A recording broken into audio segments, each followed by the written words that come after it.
Beýik ýeňişiň 79 ýyllygynyň şanyna asaly däbe görä ýurdumyzda dörli şäherler geçirildi.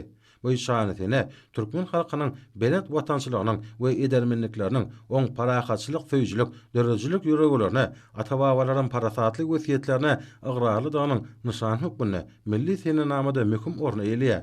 Beýik ýeňişiň bayramına başlanyp ýurdumyzyň ähli könjegine geçirilen dawarlara ýokary ruhanyetlik mahsus bolýar. Belkara döwletimizde 40-njy ýyllaryň agyr synaglaryny başdan geçiren ulnetden wekilleriniň münasip durmuşyny öpjetmek ýurdumyzyň döwlet syýasatynyň ileri tutulýan ugurlarynyň hatyryna goýulýar. Hormat prezidentimiň ähli taraplaryň aradalary netijesinde front atnaşlary, tyýla zähme çekenlere we esker ojagyna saklap oturan inelere köp sanly ýeňillikler berilýär.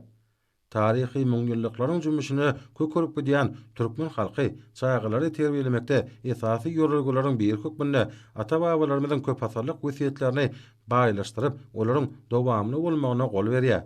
Her wagtda ýaş nesiller ýokary watançylyk, gahramaçylyk, edermenlik duýgularyň kemal gelmegi, jemgyýetde bitegüliň we jewitligiň berkemek üçin asarly işler alınıp barylýar.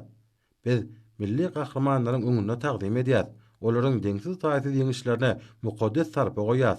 Biziň ata-babalarymyzyň gahramaçylykly durmuşlary we geçen şöhratly ýollary biz üçin watançylygyň, mehriban topraga çäksiz wepalygyň we mukaddes watanymyza gulluk etmek mektebidir.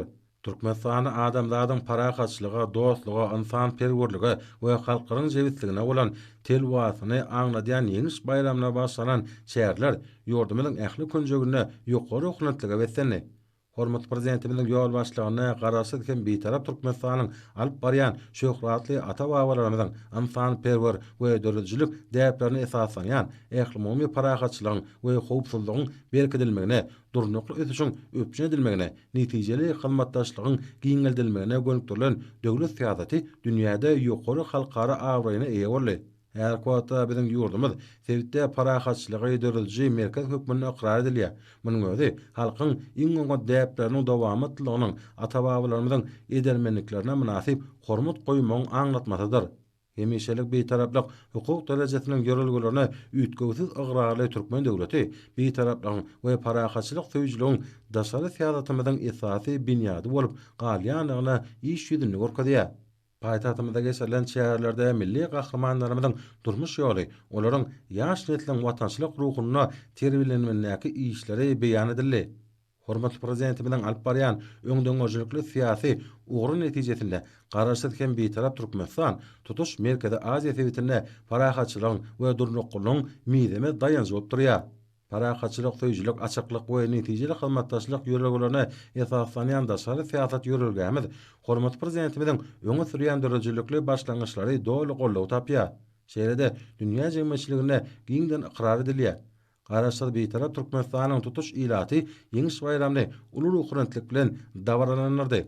Watanymyzyň gülläp esmeginiň häzirki we geljeki nesilleriň bagtyar ýaşamagynyň türkmen topragyna zähmetiň hatyrasyna hormatly prezidentimiz arkadaly gahraman serdarymyzyň ýol başlygyna amala asyrlayan ähli oňyn özgertmeler gahramanlarymyzyň edermenliklerini şoklatandyrýar.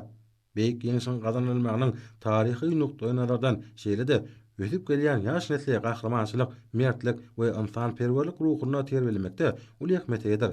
Sebäbi uruş veteranlarynyň we tyýly zähme çekenleriň merdanylygy watana, halka gulluk etmeň belet nusgasydyr.